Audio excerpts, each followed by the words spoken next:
Okay, so today is a Q&A session. It's open. Nothing I have to explain, and then we'll do that on Monday. We're going to start from the beginning. So today is Q&A.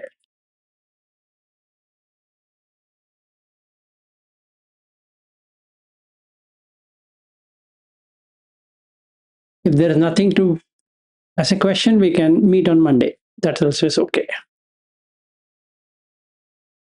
That Vitakka Santana Sutra means the people who has a depression, deep depression, he should start with the first option, correct?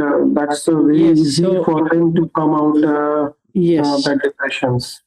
Yes, so first I should know that I'm getting into dukkha. The first wrong thing is when I start following Buddha teachings, I need to check whether it is taking me to loss of interest in life.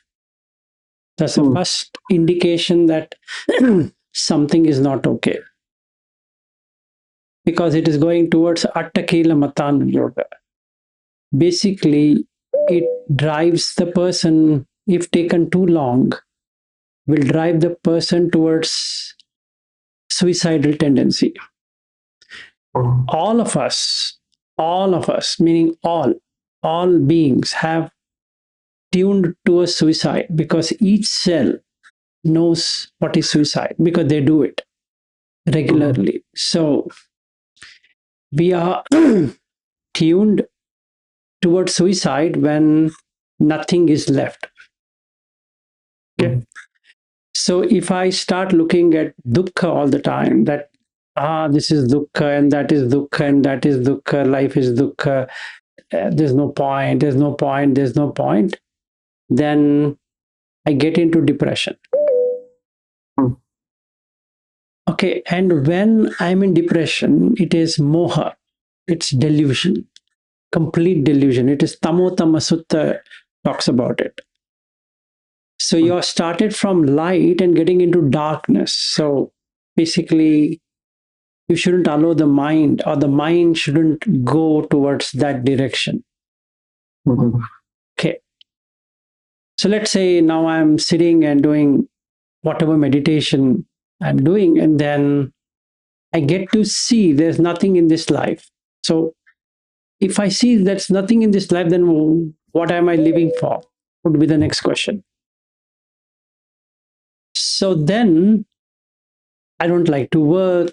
I don't want to eat. I don't want to go out. I don't want to do this. So I don't becomes the majority thing.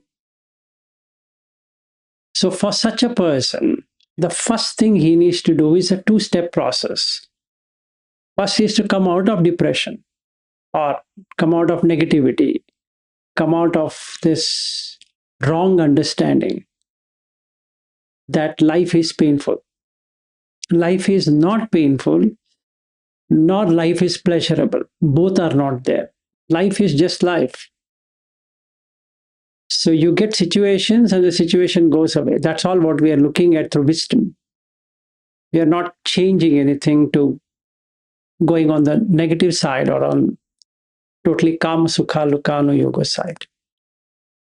So basically, either that's the reason a Kalyan Mitra is required for this purpose. When he sees the person is going on a wrong side or a negative side,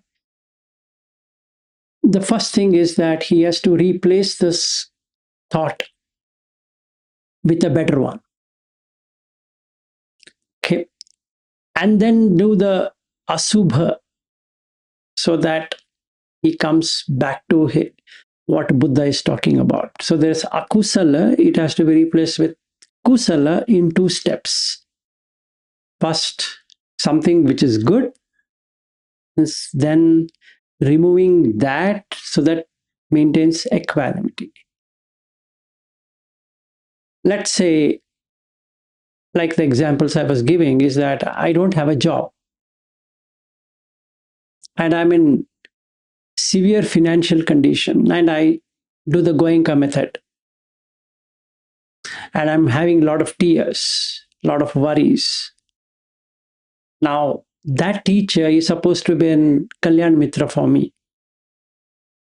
And that person says that, look at that sensation.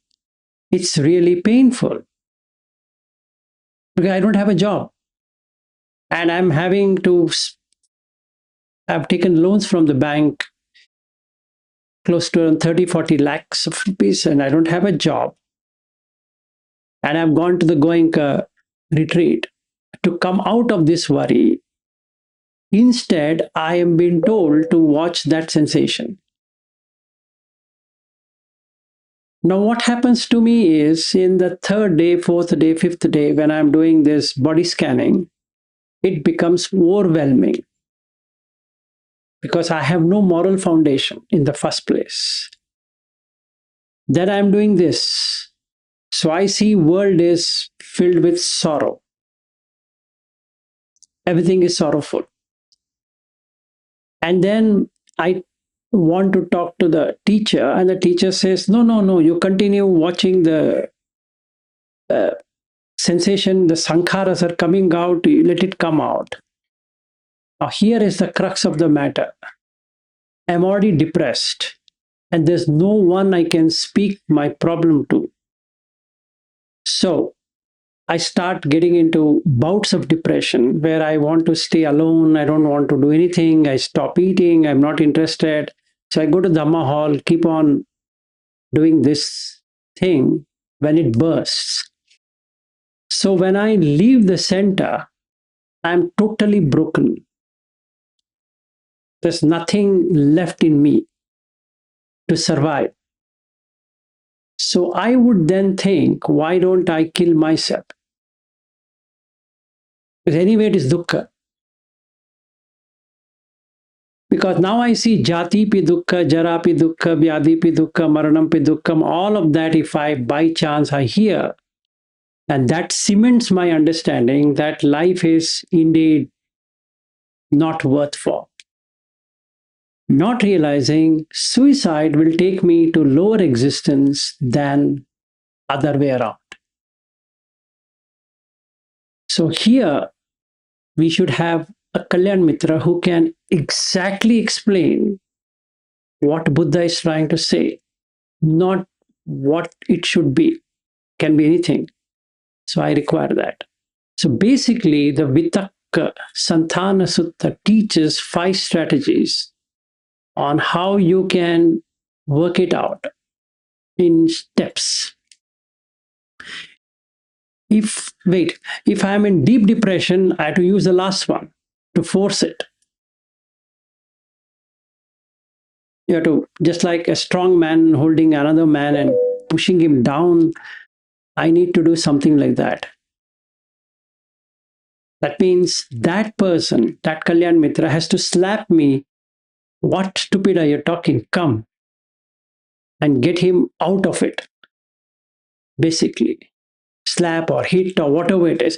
Because I'm gone. I'm literally shattered.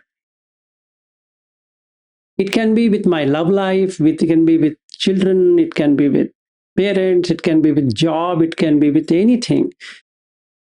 But that's the pain I'm undergoing. And somebody cannot give me a story that it is your karmic and you are getting sankhara, you are getting that and some bullshit messages, and that's not going to work. So the first thing is change the thought. Second one is look at the deficiency or the danger in that thought, including depression, is a danger. So you have to look at the adhinava. It's not only of kama sukha that people think about that. No, both are wrong. This side is also wrong. It's equally wrong. And hence, Buddha says, dukkho anariyo anatta samhito. It's going to be even more worse than kama sukha. If somebody thinks kama sukha is worse, this is way beyond worse. So you can't be residing in this side just because you don't want to be on that side. They both are equally problem. So dve me bhikkave ubho ante. That's the reason he says that. It's two extremes. Shouldn't do it. So if somebody is depressed, it means there's something wrong. And in the same way, somebody is very excited with Kamachanda, then that so is wrong. I'm not saying no, you better be on Kamachanda. But for this person to come out of it, you need something in sensuality which gives him a ray of hope. And hence it is two-step process.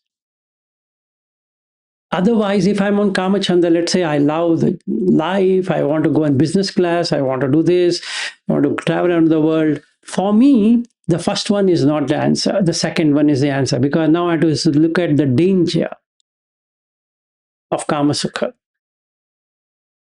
That's what I need to do. So, yeah, go ahead. So there are everybody here is a household.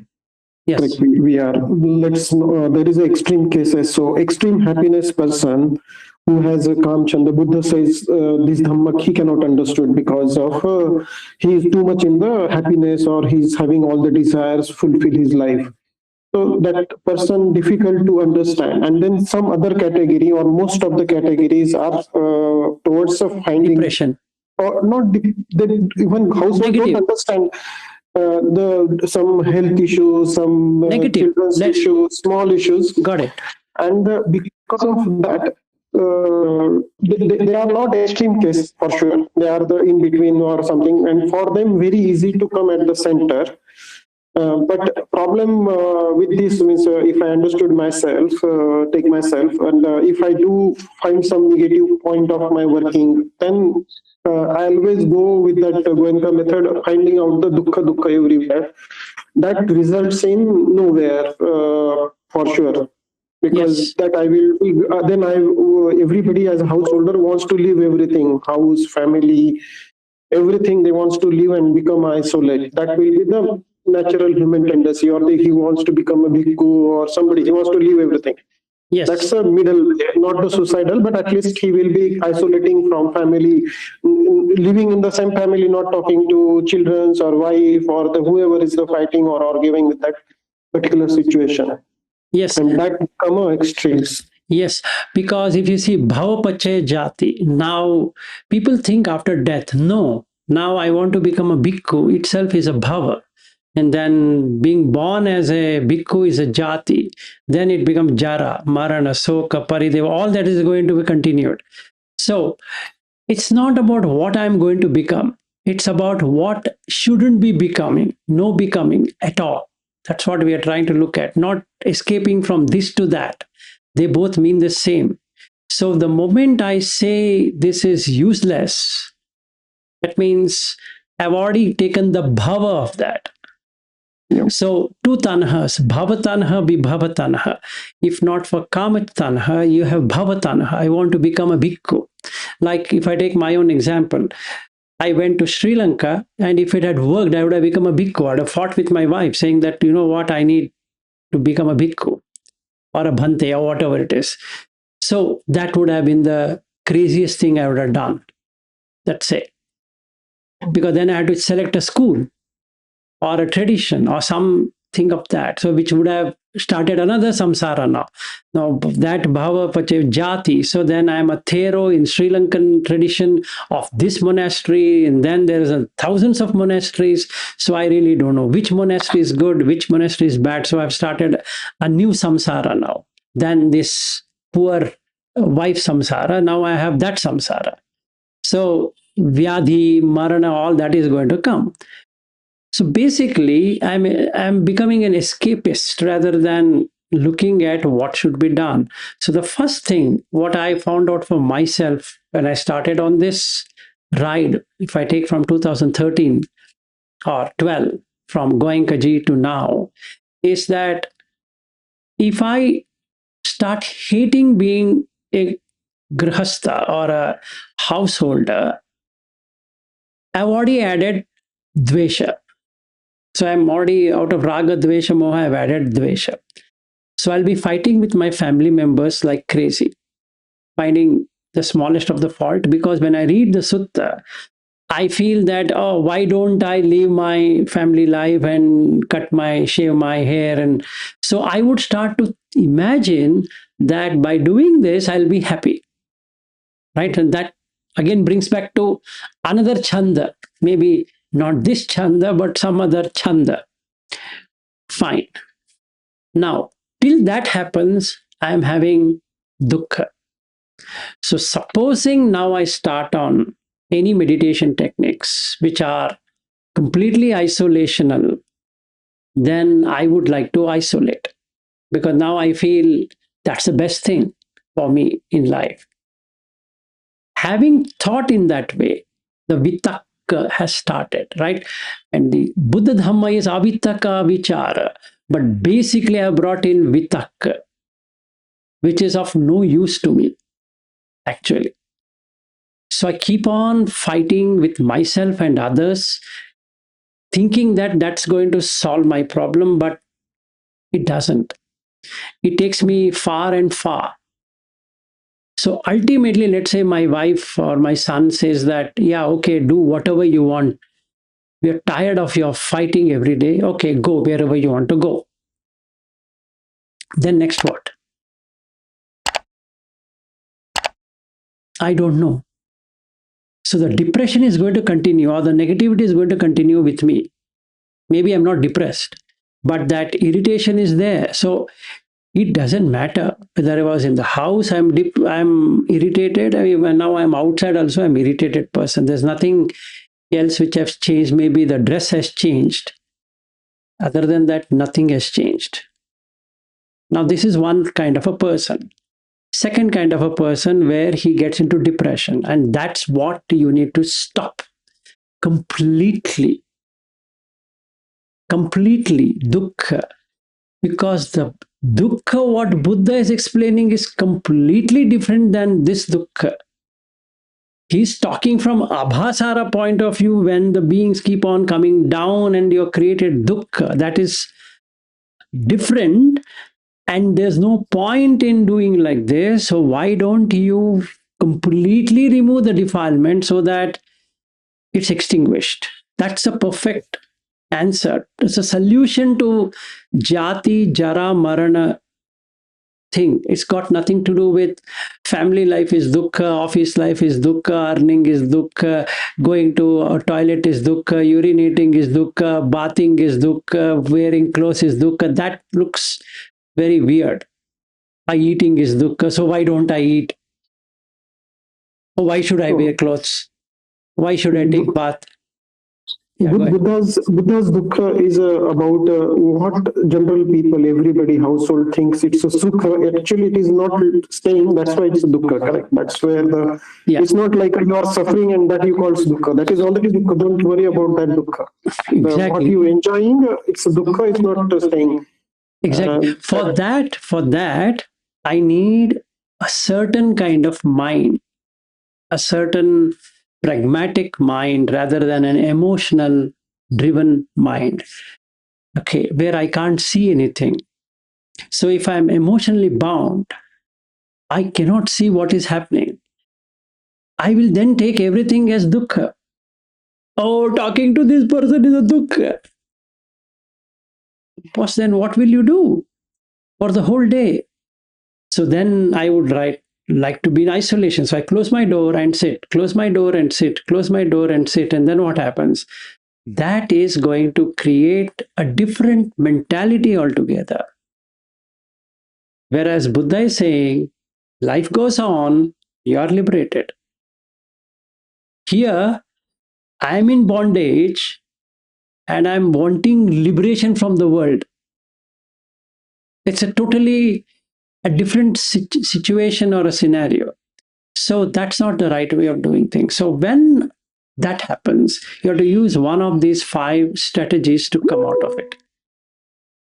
Yeah, Madhukarji, hold on. Sanil had asked, so let me finish with him and then go to Sanil. So basically, that's what I need to do, Ashwin, that we are all householders. There's nothing to hate about it. Because hatredness is dukkha actually. You created a new dukkha, which is dvesha. So if I want nibbana, if I want to be nibbana, it is ragakhayo, dosakhayo, mohakhayo nibbana. It's not that I will have a irritation or some agitation in my mind and then I'm leaving this and going, then that will bring me there. No, not at all. Yeah. So Miss, the important thing is if I see going Kaji technique, just coming back to going Kaji technique. So whatever he said, watch body sensations. Okay, the dukha samvena it will convert automatically. Sometimes sukhad, and then sukhad will convert. Sukhad will not stay long time. Whatever is that or something. If you, as a householder, it is very easy the householder to apply this into the life all around our everybody, whatever the life we are in should be, we should first build that vibrations into the, or the whatever is the all around the environment should be make the happy, because we should not isolate ourselves around the family. That is also one of the observing thing. That is also good meditation instead of running away from the problem. Exactly. Now you have understood. Let's take Goenkaji, and then you are interested in doing this body scanning. Do it. That's the best thing. So when the wife comments something, there is a sensation in the body. Check it out. Yes, there is a sensation. So don't react to the sensation. You just look at sound as sound, which makes sense. Your basic idea is to do body scanning. Do it, but don't react. So now somebody is appreciating, Vilas, you're very good, you're blah, blah, blah. So there is again a body sensation. If I were to say body sensation is my primary thing, observe the body sensation. Don't take that also either. So now I don't have to fight with my family or my job or this or that. I can do the body scanning all the 24 hours, not 1 hour in the morning and another hour in the evening. I can be doing it throughout the day so that I can see what is changing. So as soon as some sound comes, if there is something happening in the heart or in the body or in the legs or in the hand or head or wherever, so I'm scanning from the top of the head to the tip of the toe, both sides, and I'm scanning it, continuously scanning it, so that it becomes a practice for me. That's fair. Slowly from that scanning, I come to the Vedana, feeling. I don't have to scan. Then I come to the feeling. That's a perfect thing what Buddha says than scanning. Scanning requires you to do something. Feeling doesn't require you to do anything. You are an observer of the feeling. So then you can see there is a Sukha Vedana when the moment you hear a good vibes or what we call vibrations, that somebody is appreciating, or let's say I have a promotion, I got a job, etc. There is an elated feeling. Observe that feeling. And that is sampajanya. That will go away the moment something else comes. So now you have watched, oh, this feeling has been replaced by this feeling because this came and that feeling came and that left and this came. So now I can see it much easily. But for those people who are from Goenka background, is that they can use the same body scanning for this, absolutely fair. But the problem comes when I'm not seeing the body scanning, doing the body scanning either properly, whatever I've learned there, and I'm just imagining that if I go out of here, everything will become all right. That would be an extreme view. So that has to be cut using 1 to 5. So what Buddha teach actually, it's easy. Whatever environment you are in, instead of living away or even afraiding or getting fear and run away from it, stay there, observe the situation, and then come out all the sufferings. Exactly. That is easy things than become running away from something and go to something and try to find the happiness there. It's not the solution actually. Exactly. And then I have been speaking to a lot of people who call me. I say, have you gone through Mangala Sutta? They say, yeah, we recite. I'm not asking you to recite. Have you gone through it? I'm not here to tell you what you recite. You might be reciting whatever. You might be reciting it every day. I don't care. But have you gone through it? Have you seen what it says? What is Mangala? He doesn't say run away from the family's Mangala. He says stay with your family's Mangala. So why don't you just follow whatever he's saying there? Exactly follow what Mangala Sutta says. You don't have to agree with my words. Yeah, go ahead.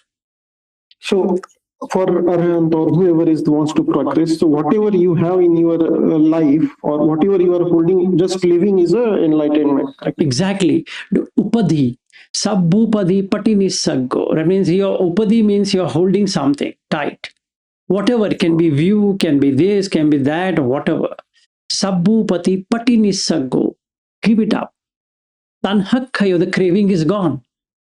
Going to a retreat is a craving. Actually, I'm craving that if I am there, everything will become all right. Or I go to Sri Lanka because I want to become a monk. Once I become a monk, everything becomes all right. Far away from truth. Oh, once I divorce this woman, everything becomes all right. No. That she has got nothing to do with this problem what I'm facing. So whether the divorce will make it happen, or the job will make it happen, or another family will make it happen, or becoming a monk will make it happen, is same upadi. So sabbupadi patinisaggo tanhakhayo virago nirodho nibbana.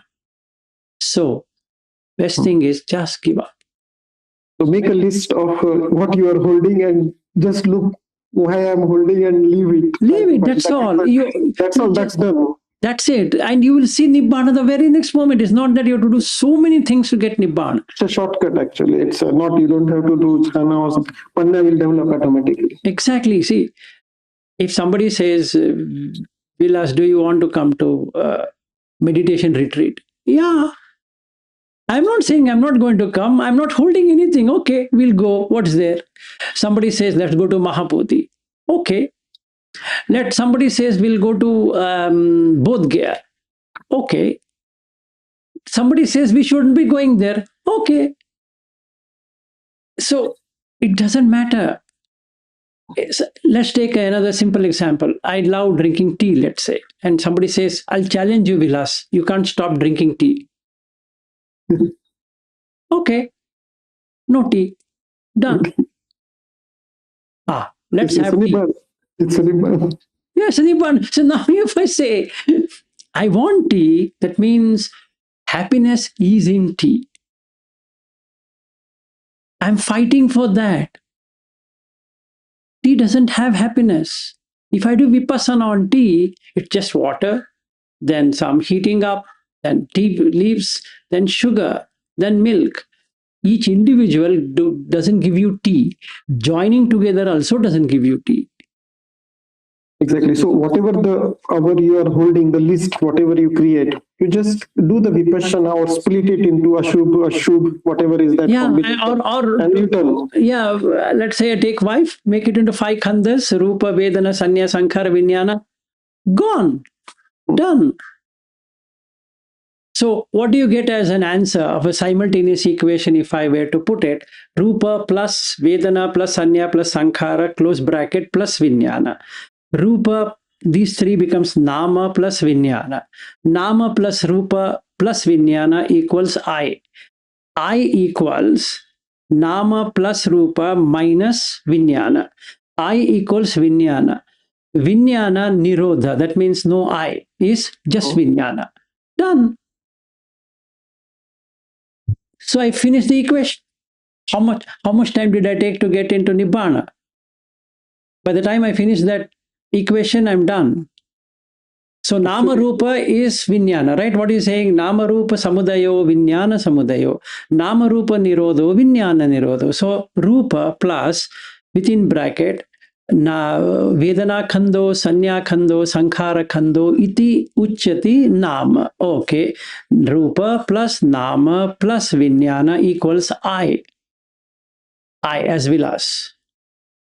If one of them is missed, there's no I, right? So now I'll put from the right-hand side to left-hand side, I equals to Rupa minus Nama equals Vijnana, separated out. So I plus within this equals Vijnana. So Vijnana is out. Now Vijnana equals Nama Rupa is coming on Vijnana. Nama Rupa and Vijnana are going together. So avidya pachay sankhara, sankhara pachay vijnana, vijnana pachay nama rupa, right? So now it is dependent on Vijnana, and Vijnana is dependent on nama rupa. So what I do, I cut I. So nama rupa is gone. So the Vijnana is liberated. Right? Done. Finished. Mathematics. Okay, let's go next question. Yes, Sanil, go ahead.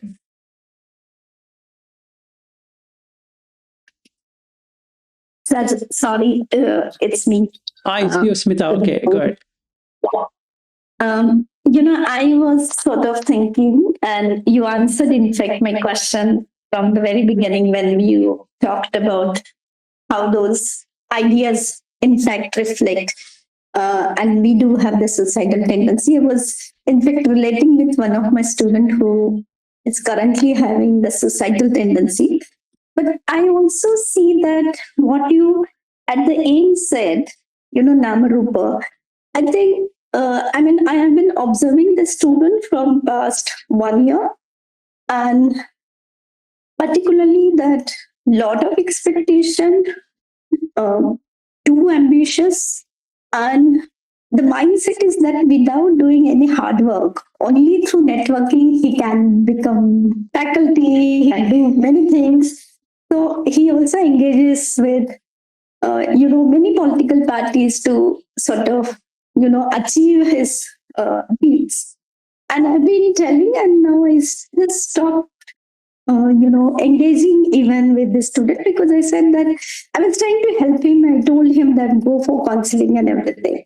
But since that it's someone who is not, in fact, following the Buddha Dhamma, it is very difficult to sort of inform them, or inform in his case also, that how to live a life. So I was finding that, I was trying to help as a Kalyan Mitra, but the other person is not, sort of don't want to even engage with anything. And as a result, I have then given up. But I was, end of the day, feeling also this boy should not commit suicide. But then there's no option left now. So you can't do anything. Yeah. So I have, and then I started now thinking, because large number of cases, what I have seen in my, life, dealing with students, especially those cases, it's all coming from huge expectation. They wanted to suddenly become big name, big academician, everything big. And I just stopped now. And sometimes I'm feeling this, a deep feeling is there. Oh, am I wasting so much time? Right. So that's all. Thank you. No worries. See, the thing is like this, both have a problem. If you go to Kama Sukhalakana Yoga, it is more about going in mirage condition. You keep on working it out to get more and more and more and more and more, and ultimately you die in search of it. You'll not get anything. Now, if you come to the Attakila Matana Yoga, you're trying to search for gold in darkness. Yeah. Which is not going to happen anyway. So Yes. either which way, that's the reason Buddha says, in this world, if you really see, if you want to say, my eyes are opened up, chakku mudapadi, you should look at dveme bhikkhave ubho ante. That's two sides. There's no majjhima at all. You either go to one extreme or the other extreme. If you question somebody who is on sensuality and say that it is bad, he'll exactly come to the exact last end of it, saying that, yeah, there's nothing in life. He keeps on crying and crying. Crying doesn't mean the tears, but he'll be complaining all the 24 hours. Yes. 24 hours complaint. Right? Anything he gets or she gets is a complaint. Oh, today it is too sunny. Oh, today is too raining. Oh, today is too much of clouds, or let's say too much of wind. Oh, these clothes are old. Oh, no, this is too much new. This color is not okay. So anything is a pain for that person. Why? He has gone to the extreme right, where you find mistakes in everything. And the sharpest one is, I'm perfect. That's on the right side. Complete right is perfection. So since I am perfect and everybody is imperfect, there's no point in I living in this world. So why don't I commit suicide? It's not worth it. Clear. Now I come to this extreme. I want to survive against anyone. I will do all kind of things to survive. Yes. So here is this, here is this. Mhm. Buddha says, my teaching cuts both. It's not that meaning little bit of this and little bit of that. No, cuts both. There's nothing called Kama Sukhala Kanu Yoga. There's nothing called Attakila Matanu Yoga, because they both are not going to give you anything.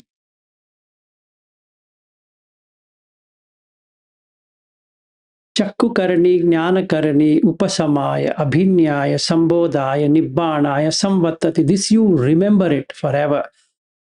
If you're doing something in life and it doesn't get you either one of them, that means there's something wrong in this whole equation.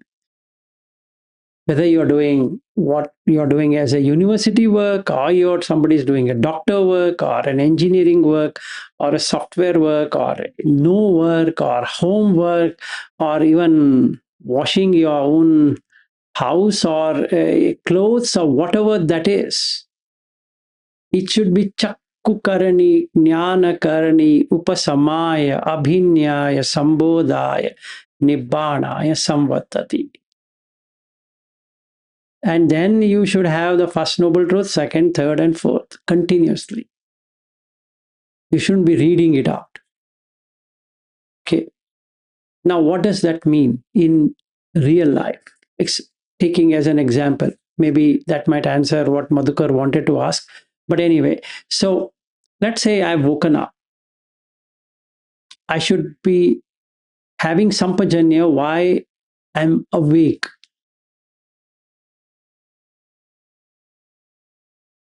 If this comes, that means eyes are closed. Starting from there. So I know I'm awake.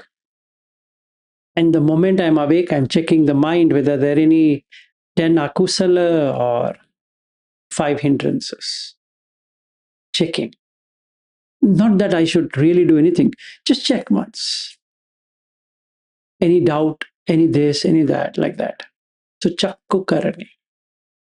Jnana Karani. I know through wisdom that I don't have any negativity at this point. I'm fully charged up.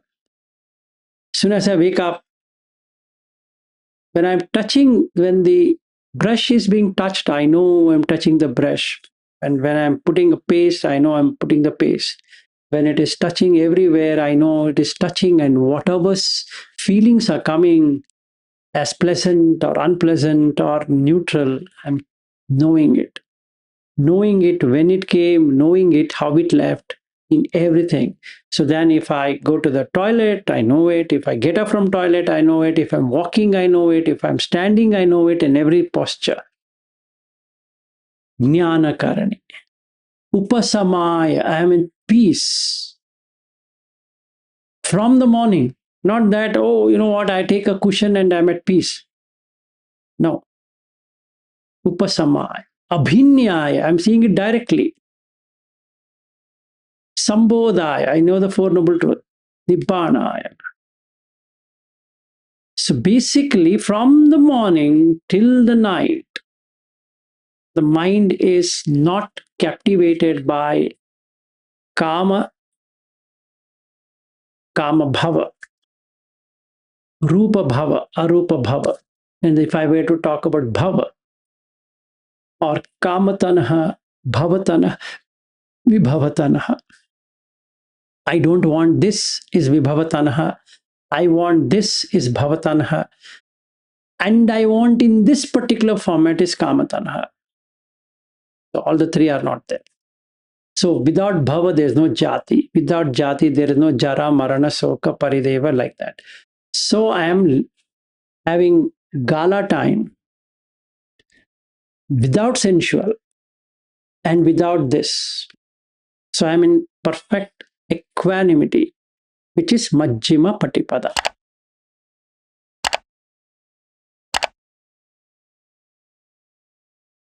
So my face never stopped smiling. I've never seen a day, I'm not exaggerating, I've never seen a day since 2013 I've ever stopped smiling. It's 13 years since. There's nothing to frown in life, even though I didn't have a job per se.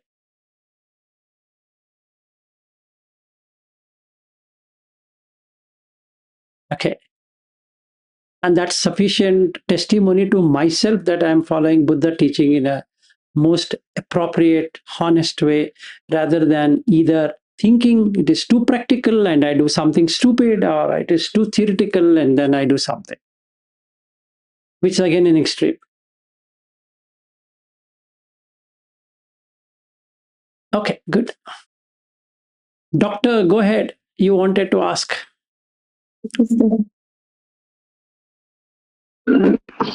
No, that's it. Now, Uday. This is a great opportunity. I feel always as a human being in a touch with the Buddha Dhamma and knowing the life. Because today I'm in a position to talk and think upon what I experienced rather than told me somebody, some guru told me, or so Buddha Dhamma is really okay. Mahabharat में रामायण में लिखा है like that, but whatever I had, that's the best gift that the Buddha and the Dhamma given me. I can talk basically on my experience, whatever, like for personal experience. There could be 10 things which I learned, but if I got two experiences, I will talk only on the two experiences. So, really now this has been discussed, like two extremes are really experienced in my life. And thanks today, like whatever, even if I talk in terms of Goenkaji, which I respect, he said that पिछली को करनी होगी जो भी है. So, I've been, I myself had tried to commit suicide 3 times. Some things, and then because of the trouble and to be called as a social dukh and all those things, then even I have decided twice to get absconded myself from Kumbh Mela, just become a monk or sannyasi, go into the Himalaya, and then they started since thanks to the Goenkaji, because it told me that there is something tool which is known as a by watching. So that tool had gave me a good opportunity to peep into that. And then since my visit to the Bangalore, I literally started seeing the things. And seeing the things is, I feel, is one of the great tools of not seeing and getting entrapped into the extremes of it. And we are realizing, because initially I used to say, okay, eye as an organ, nose as a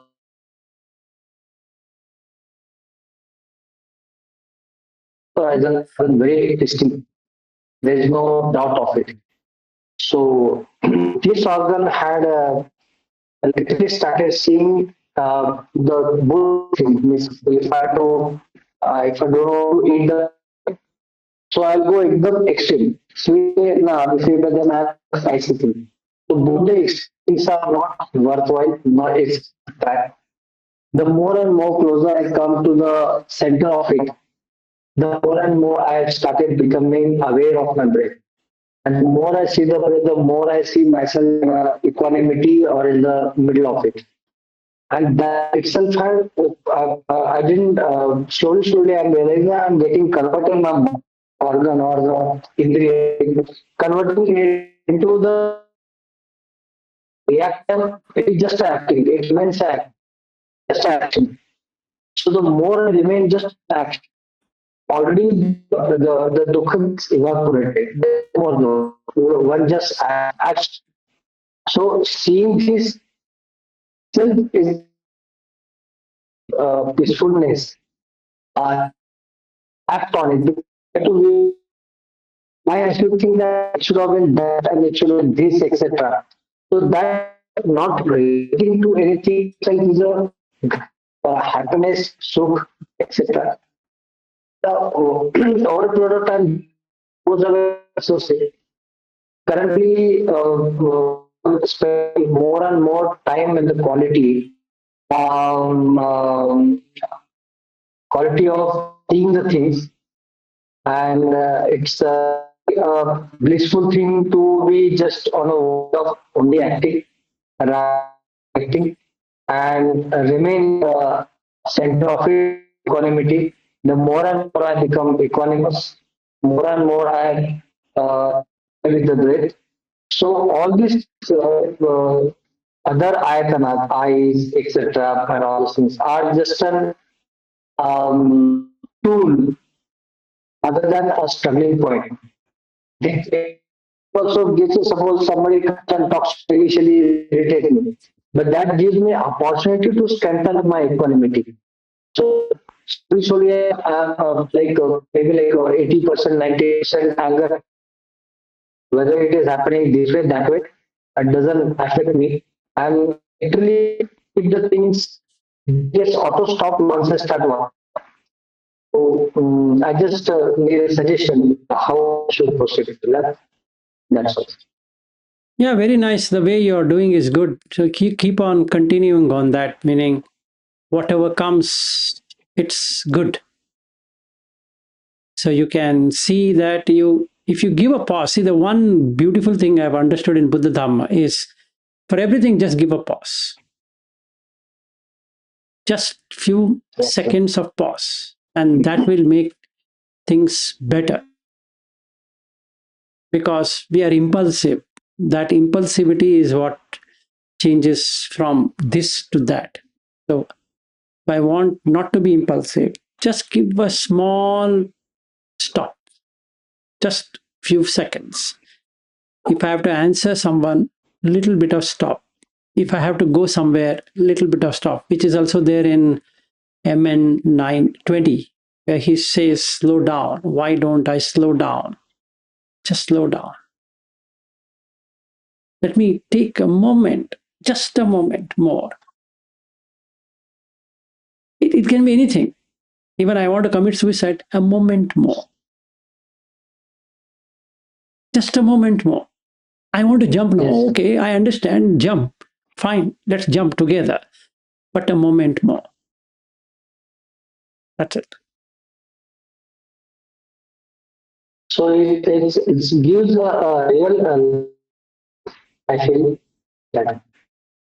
So like suddenly, so many people they say that a Buddha always is about dukkha, but I think it is a live Dhamma. It really gives a good pleasure of being in it. Yes. And work for the Buddha and our Kalyan Mitra. True. Okay. Thank you, Doctor. Very nice. Okay. So, any other before we close for today?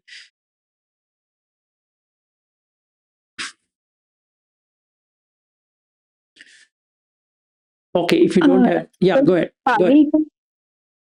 I don't know. I mean, this might not be in the context of what we are studying, but I was wondering that if we look at even the studies, because when I used to teach this, the society of the farmers and all to my students, I was noticing that in certain locations, certain places, certain communities, the numbers are very high. So I was just thinking that why it is so. Now, this is a question I was asking everyone. If you think Buddha Dhamma is the greatest, then why other religions are more? So, one simple answer I could give you is like this. What's the difference between a normal human being and a Sotapanna? And why you should know you're a Sotapanna or not? Is that if the objective is to be a human being, you're better off being a human being as an Islam or a Christian rather than any other religion. It's simple. You just follow the process. You will be reborn as a human. It makes sense, complete sense. In fact, Christianity gives you much better. If my objective is to be a human being, I can be a Catholic, or I can be a Protestant, I can be whatever Syrian or this church or that church, whatever church it is. As long as I'm following Jesus, it makes sense. I don't have to change anything out there. I better follow the church and be done with it. If my objective is to be human, if my objective is again a human, and if I follow Islam, that's the best thing. These two Abrahamic religions help you in doing what you should be doing to come back as human. You don't require Buddha, you don't require to be Hindu or Sikh or whatever it is. You don't have to do any one of those. Okay, because in Buddha religion, it's a God who takes care of everything. So it makes sense that way. Okay.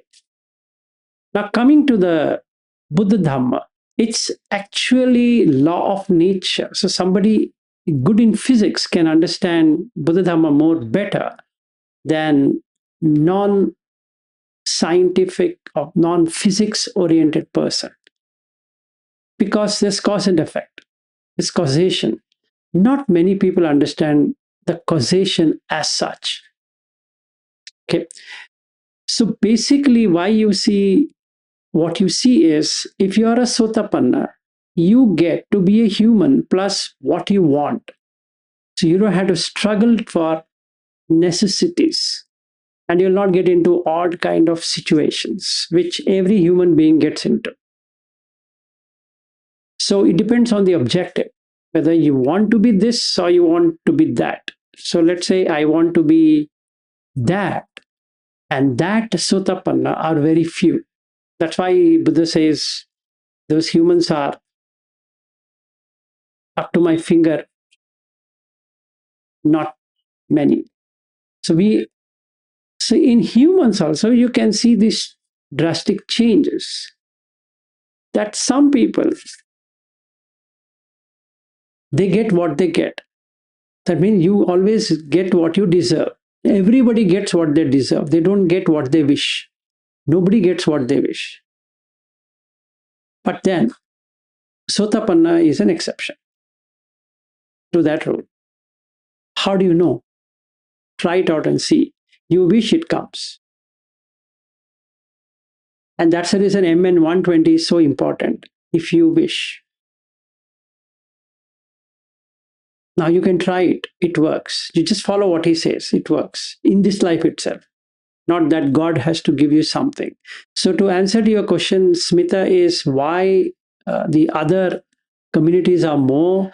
That is how it is designed to be in the first place. So you don't have to worry about why they are more. You have to just think about why the Sotapannas are not there. That's more important thing than worrying over why so many humans are of different communities. They can be, and that's the right thing to happen. Actually, you will get only three things in life: one theist, one atheist, and one who will do things on their own, which is samana. It's been there all the time. So the theists are more in number than the atheist in general. That means people who believe in church, temple, mosque, etc. are more in number, would be more in number. So either you go into this God syndrome kind of people, and another extreme, you will be annihilationist. In between them, a very small fraction who literally understand the law of nature.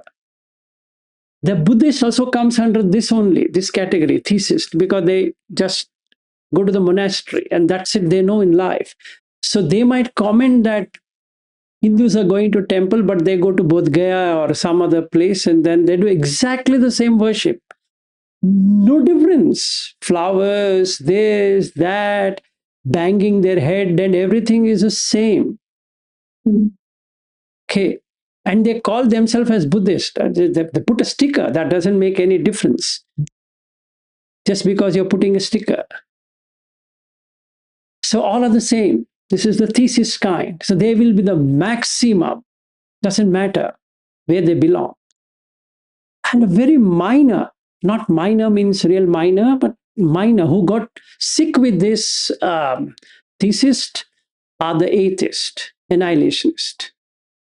The true seeker, true means who know cause and effect, causation, patisamutpada, will be this small. Only they get what they get. And being a human, you would be that. And you will have everything under you. Just being a human doesn't make any sense. You can be theist and atheist as humans, absolutely fair. No doubt on that. You can go to Gurudwara, you can go to Jain temples, you can go to Buddhist temple, you can do excavation, you can do this, that, do whatever. That doesn't make you anything. So that's the reason Buddha says humans are less. So what people think is, humans means the normal humans. No, he's talking about Arya Puggala. He's not talking about Putujana. He's very clear. His message is pretty clear. He says Arya, Aryo, Anaryo, 2 words. And he says who is an Aryo and who is an Anaryo, who is a bhikkhu, who is not a bhikkhu. He gives complete explanation of that. Just because I'm following Buddha doesn't make me a bhikkhu. I need to be a sadhanusari in the first place. And half of the population of whom I've spoken, they have not even heard about this word called as sadhanusari, let alone being a Buddhist. For them, sadhanusari means going to monastery and doing uposatha and this and that, and then do the katina chivara dana and this dana and that one and that other one and all of that. Yes, it is punya bhagya, accepted, but not what Buddha is talking about.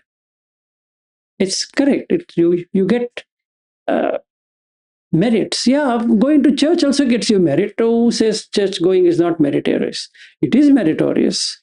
Doing service in the church is also meritorious. Not only in Vipassana centers, you can do in church as well. You can do it in temples. You can do it in mosque. I can feed like Langa, the Sikhs. They exactly do the same. Just if I go to Goenka center and do service, it's Punya Bhagya. No, I do in Langar. Or I go to the mosque. Why not? Or church or temple or anywhere. It exactly do the same. You need to collect brownie points. So you do this. One analogy I have for that, maybe I also heard also, every religions, including Buddha religions, whatever the Buddha religions, is required Prithvi, Apo, Tejo, Vayu, or something combination of that to hold. If there is nothing to hold, there will be no religions. Correct. And Buddha is opposite of that. So that's why Buddha, there is no religion itself. And then because there is nothing to hold, so it will lost easily. Even if you see in the Jain, there is a particular group of people in Jainism.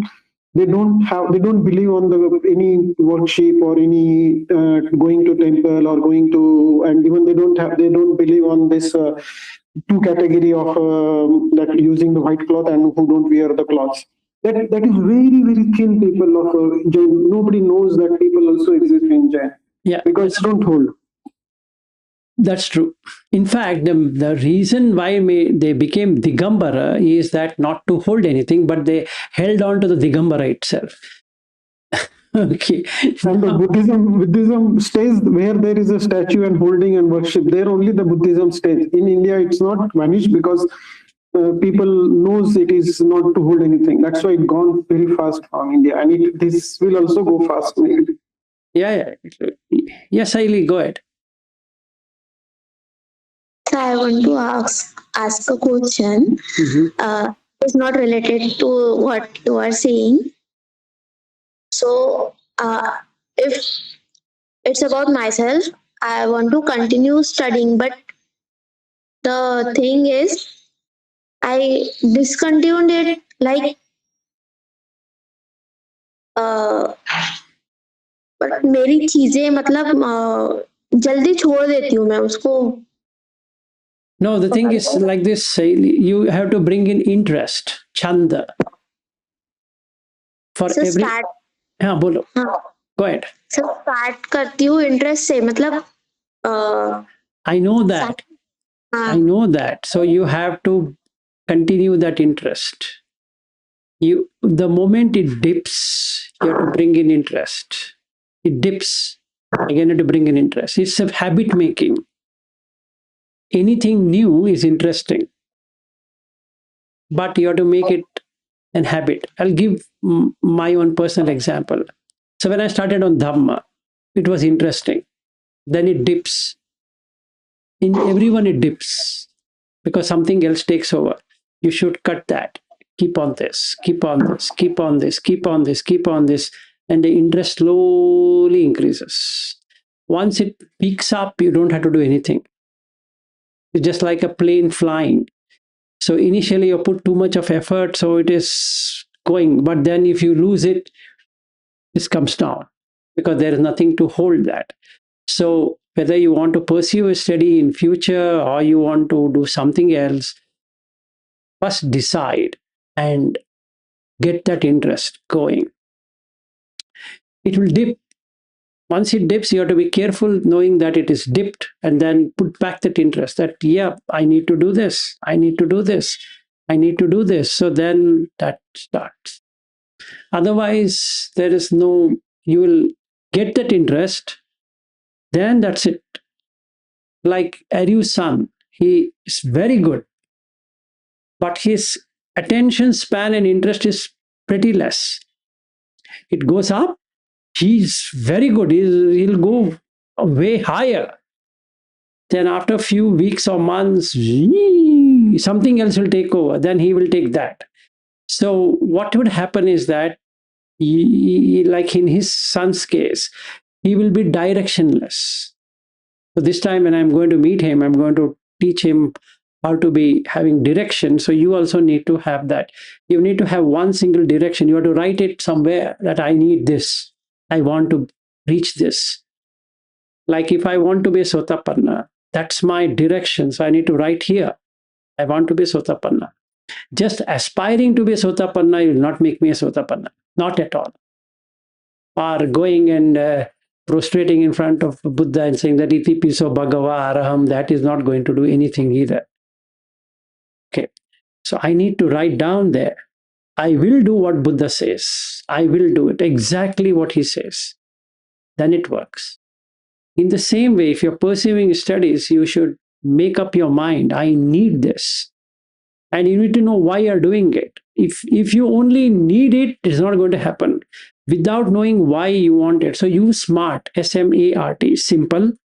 Make it very simple. Write it down, what it is. Measurable. You should be able to measure it on a daily basis.